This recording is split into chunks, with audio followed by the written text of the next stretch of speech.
And thank you so much for being a part of our daily broadcast right here. And we continue to drive businesses around here, Jora. A lot of news coming up in Uganda. No, before news, I have a question for the gentleman. So is here to answer it.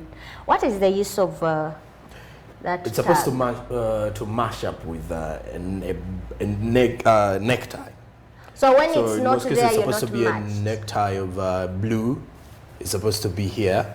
But simply because I have some blue stripes in my shirt, so I realized it could also make more sense with it. Okay. And when you look at a lot of news happening across the country, and also in the African bloc, the African Union has adopted the Swahili as the official language. Big story, as an official working language.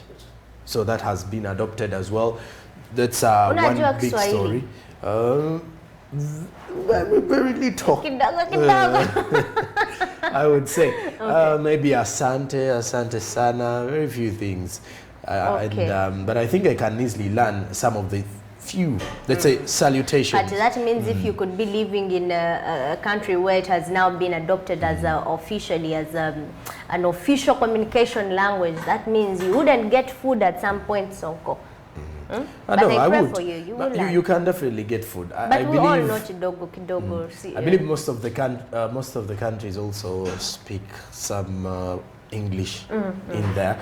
Though Kiswahili dominant in the East African community, but now the African Union has also adopted it. I think it's also better to have it there. And also, there is no more mandatory testing at the airport. Yes, the statements coming in from the Minister of Works and Transport, General Katumba Wamala. So even the Ministry of Health had also revealed the same. So that means for those who are traveling to Uganda and those that are traveling out of Uganda, they will not have to pay the mandatory 150,000 that they used to pay.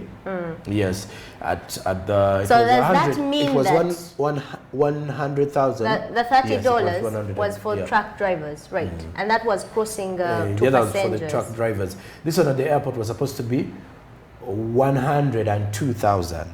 Yes, at the airport, if you're to pay for mandatory testing.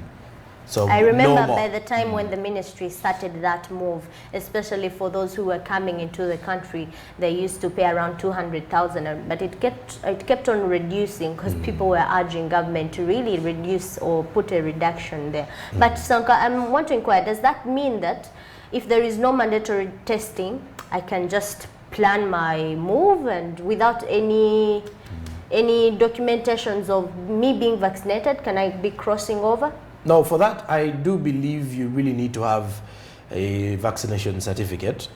Okay, and later on we'll need to also build up on the same matter to understand, does it even lead to that? Because what I do know, as you're entering most of the countries, you're supposed to clearly show a vaccination certificate that shows that you're free from COVID, or rather that you're vaccinated against COVID.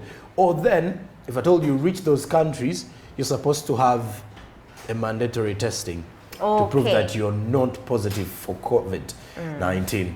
Okay, so, and what more do you have for us? You're coming in with a lot of, lot of good news to business community. I mean, that means people are going to spend less time, and that will allow them, catch up the early flight, catch up a fast and quicker flight. Business community, congratulations. Well, there were actually a lot of challenges, more so for people who have been traveling. In scenarios whereby you're supposed to be having a plane at around 8:30 a.m. And then by the time you reach the airport, maybe at 7:30, then they tell you, you know what, you need to wait for your results to come out. Now, what if the equipment that they're using is faulty? Then it's you who's going to But again, that needed suffer. earlier preparation. So if you know you have got to travel, at least at the airport, they were checking genuine results.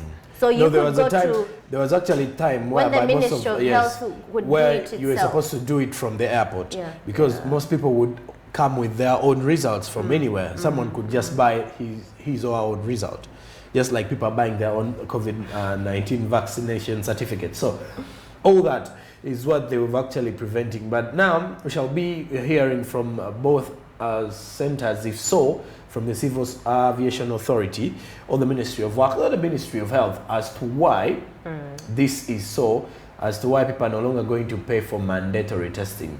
So that means anyone who wants to travel just move out. Or does it even mean that we are officially out of COVID? Because 2 days back, the Minister of Health said we are officially out of the third wave.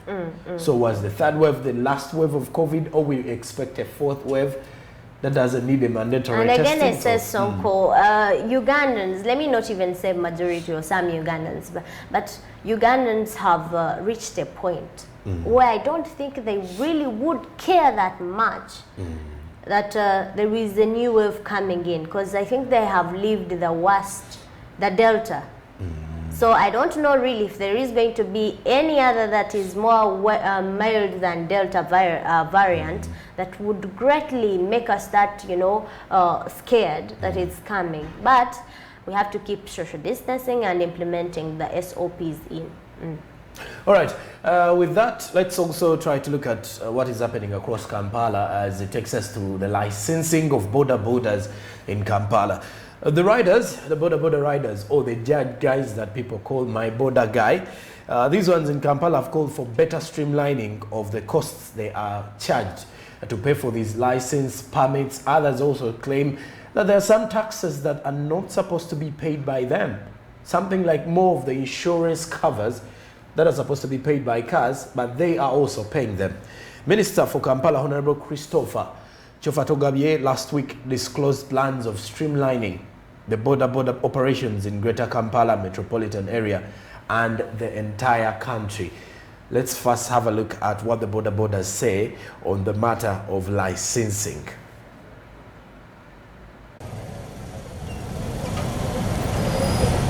Minister for Kampala, Honorable Christopher Togabye, last week disclosed plans of streamlining the boda operations in the Greater Kampala metropolitan area and the entire country. This was after a meeting held on the 20th of January by the Interministerial Committee, which was composed of the Ministry of Kampala Capital City and Metropolitan Affairs, Ministry of Security, and Ministry of Works and Transport.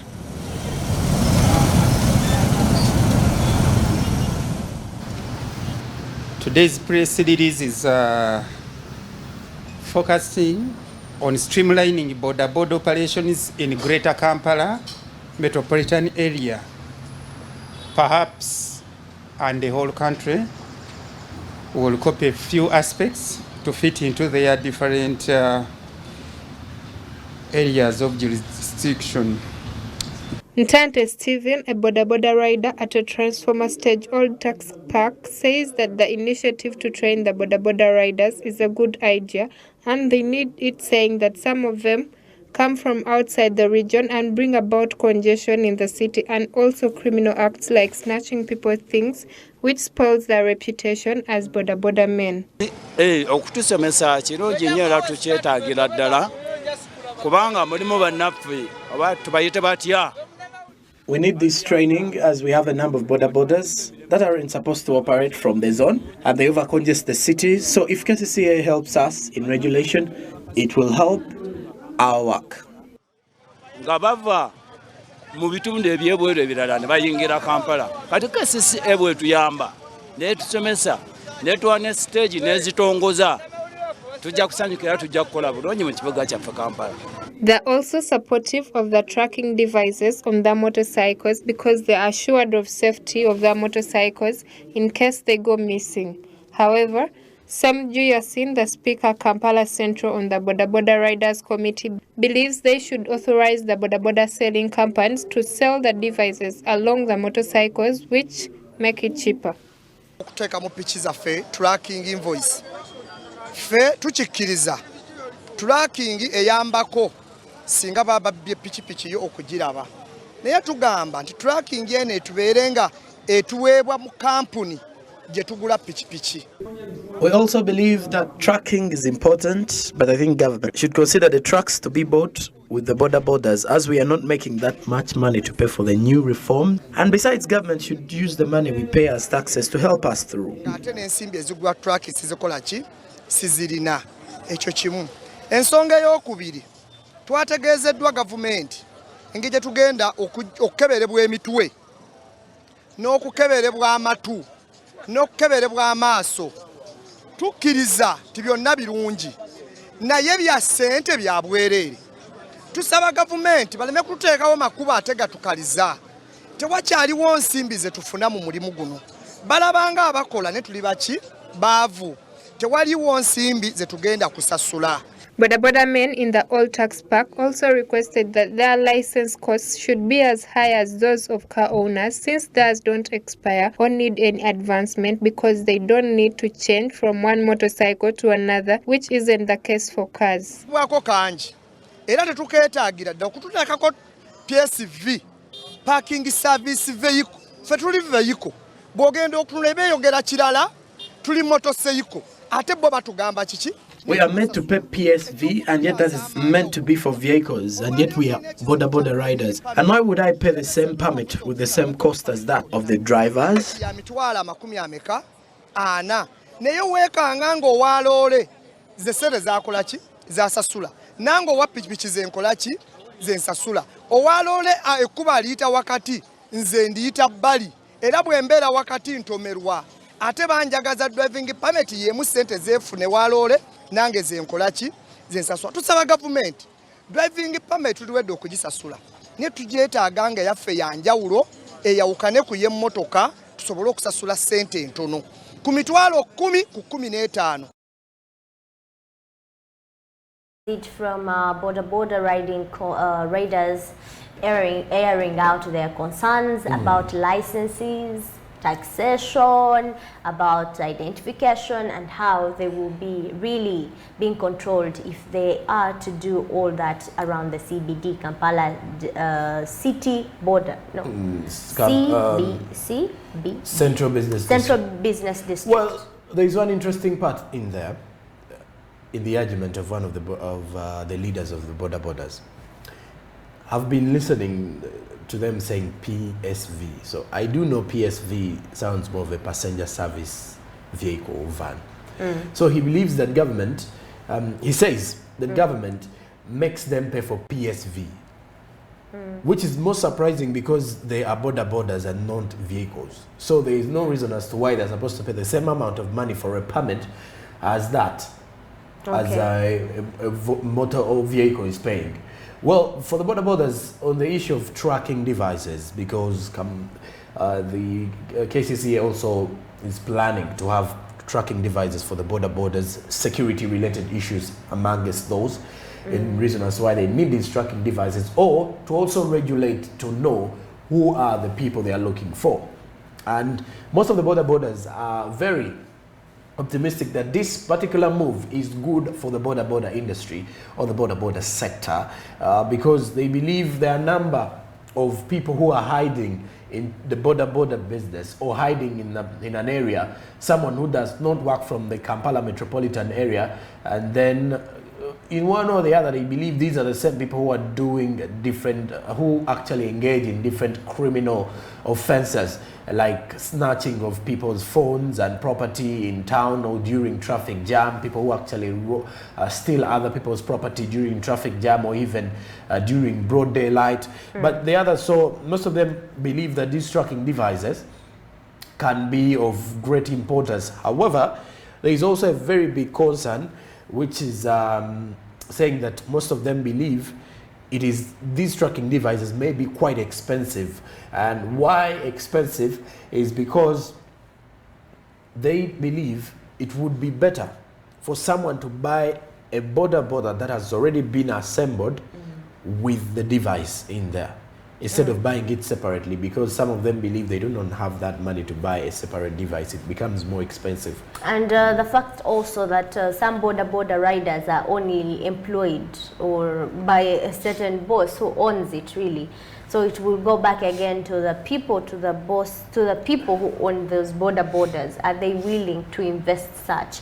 But Boda Bodas are greatly important around here. The recent statistics, that is around 2018 report showing the number of motorcycles in Kampala increased from 15,979 in 2007 to 405,124 in 2014. There is no any recent one of 2022.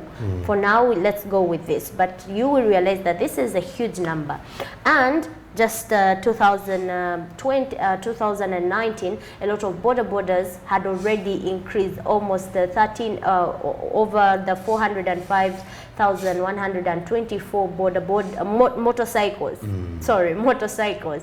You can imagine a 35% increment onto that by 2019. That means that motorcycles could be there, but now how do you entail this is a motorcycle?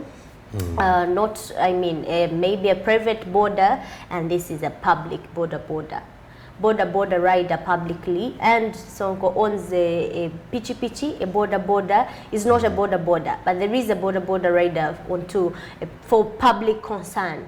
How are they going to maybe medically tell that? Because sometimes we saw that during COVID-19 when police at some point, before President Museveni came out to say, hey, do not beat people on a border. Police had already started, you know, you're passing by, as long as you're on a border, they are beating you, they are caning you without any explanation. Borders are saying, even currently, police is actually making money out of them, more so during traffic jam. As they're actually moving in, a police officer can arrest you and tell you why you're moving in this lane. So they clearly don't know which guidelines to follow, because sometimes the police officer will just pick you randomly out of any other. It's just a simple selection. And then they say, now, you come.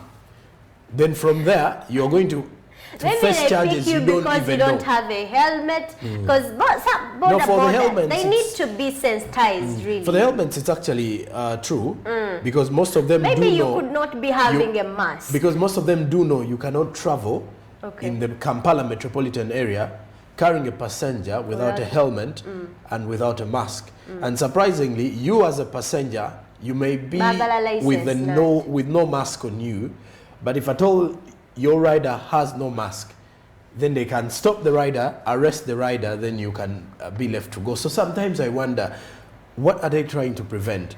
I think because I've been on the road, and traffic, by the time a traffic officer stops you, that means there is really something they are, you know, not sure about you. Because we have seen, I've seen sometimes on a border, that's random. And a vehicle that we passed on, the driver was on a phone call. That was like 300 meters away, really. And we reached the traffic area or the traffic center. The person is no longer on phone, but then they stopped him. That is, to me, that was, I mean, it was a sign that, hey, on the road, sometimes we can be serious from traffic officers who are enforcing this. Because this person was really driving badly from 300 meters away while on phone, and I was just on a border passing by. But we felt happy when, you know, traffic stopped him. So sometimes I'm saying, sometimes, I can't say most times, or really I can't be on their side all the time. But by the time when traffic officer halts you like, hey, can we talk? Can we have a talk? There is saying, can we have a talk? And the other one is, you know, is trying to fight it, to just take off. And there is also calming you down, like this and this. Or it could be that the police officer wants you to not, because we have borders that this is a car, this is a car. They want to pass in the middle. I do not know whether you have encountered such scenarios. And anytime they're trying to reduce accidents at any point, because that's their role, that's why they're on the road. Any point, this vehicle here, if this is a vehicle and this is a vehicle, in between there is a border riding, trying to navigate through them, there is high chance that this person, a driver of vehicle A or B, would lose control. And what will happen? That means they're going to squeeze you in the middle. But away from that, Sonko, when you look at the licensing and the regulation, is it going to make it better? Well, better for curbing crime, really?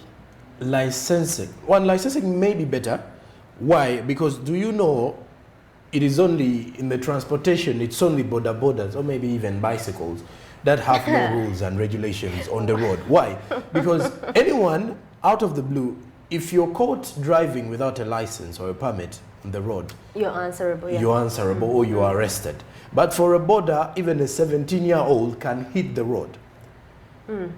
Something that is quite different, if at all, a 16-year-old is phone driving a car, or a 15-year-old. Police has to stop that one. But for a border, even a 13-year-old will go on streets and it doesn't have. I don't think we even have riding schools in Uganda that are like the driving schools. Do you really need to go to school for a border? So, but I mean that is so that is where the weakness is, and that is why regulation becomes quite difficult. Because public has painted that picture, you know. I don't need to go to school. You buy your border, you hit the road. As long as I know to get the gear on. So I think that is why they think regulating is better. But I think before regulating and all this licensing, these people also really need to know the laws, because KCCA is also conducting some trainings to help these people understand that if at all you're in such a scenario, because sometimes borders don't even want to know whether there are traffic lights or anything. They just want to continue moving.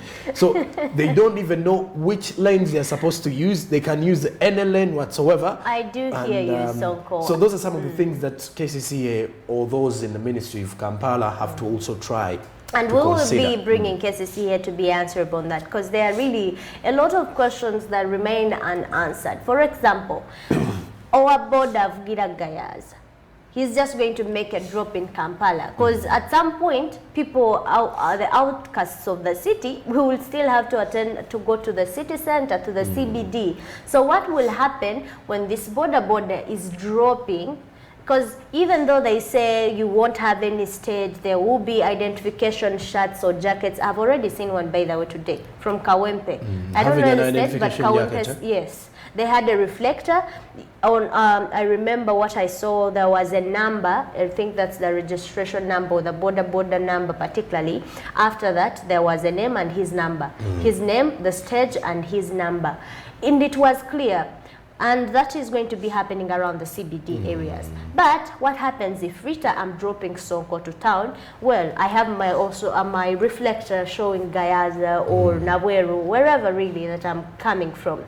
And you will realize people on the stage, for example, I usually go to Galilaya Plaza when I'm going to Hafi. So you'll find that there is a stage there, and your identification is telling you you're not from here. Even the t-shirt or the jacket will tell you're not from here. Don't you see a discrimination there at some point? Because there were already, when I'm downtown and someone is just making a drop, wanting to just have a park there, there were the chance or the mocking that is coming from the fellow borders already, like, hey, or what? Okay, so, you know, it normally happens even when you're a client who's actually waving for a border that is moving around. And you tend to leave, and you tend to leave these ones you found on the stages, because it is actually quite common that borders that stage around are always more expensive than the ones that are moving to your direction. So in most cases, these ones believe this one is taking their money or their clients. So I think that is why the discrimination comes in in one way, but it's helped the other ones also try to make some money. But I believe the other ones that are moving are always more aggressive because they are willing to get any money.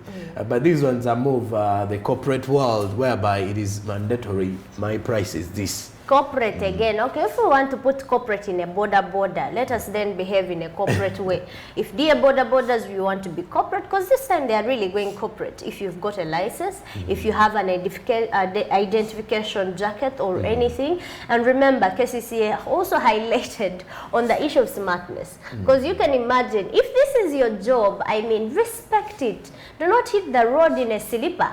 For God's sake, you can try and. Okay, you're going to say, maybe they don't have money. These are low-income earners. But Sonko, how much is a chinigin, I don't, the term has, evaporated. But how much money are you making? How much money are you making? Nchimani, most of the bosses, I happen to have someone who is a boss of one of the borders. In a good day, a very productive day, if you're riding around Kampala, you could even walk home with around Ntwalo Kumineta 150,000 on a good day. Others even make 200 if you don't cross the night. If you're doing delivery. Because in the night alone, the night No. lifetime. You know, because if you're doing delivery, if you're doing delivery, you can make the money. But the only challenge also that these border guys normally face, border riders, is that your boss is going to ask for A percentage, which is Maybe favorable at some sometimes point. it's 15,000 or 20, because outskirts of the city it's either 10 to 15 or less. That's But more money. it's normally 10 to less, 15. It's few. Then I mean, it's less for money. for those in the city, others actually ask between 20 to 30. So in most cases, you find out that the boss may be earning, because in a week the boss can earn maybe around 120, 130. Now the owner, the one who is operating it, the one who is riding, may not be making the money. How? Why not? Because you have to buy fuel, and when you buy fuel, you have sometimes, you know, we also bargain a lot when we're using How these many borders. liters? How many liters do you need to make two It depends. drops? I think Or it let us depends compare. on, If you're taking someone from town, maybe at Let's say- Uganda Road, to maybe Mulago Kubiri, that's around 2 to 3,000. you know, sometimes it depends on the type of border the person is using. The consumption. Border yangenywa 10 from here Kati to here. enkumi nyezo zenjagala ozivugirako how long? Ozivugirako how long? If you're to That is make now that is the only challenge. It is one, you know, sometimes it's difficult you to tell. know ku mafuta g'enkumi nnya okolako amagoba g'omutwalo. Also, but now I'm after gamanyi gabe.